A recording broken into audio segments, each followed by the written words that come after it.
of the ridge.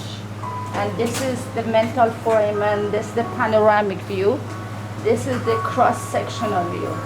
So I measured how much distance I had. It's not enough. I decided to expose the mental foramen, direct vision, and I did very nice cut, you know, very gently, and I maneuver around the mental foramen. I keep the intact papilla, and here is the nerve coming out of the bone. See, I want to leave it alone. I know not to get there. So what I do, then I measure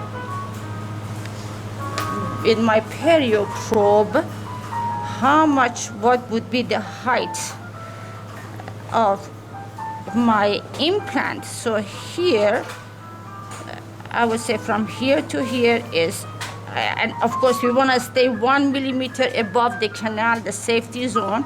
So I measure here from the bone. So I have, let's go here, I have 3, 6, 8.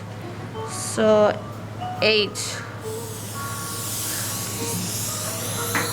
millimeter, and I'm going to move medially, so that gives me a better, I can gain 1 more millimeter. Okay,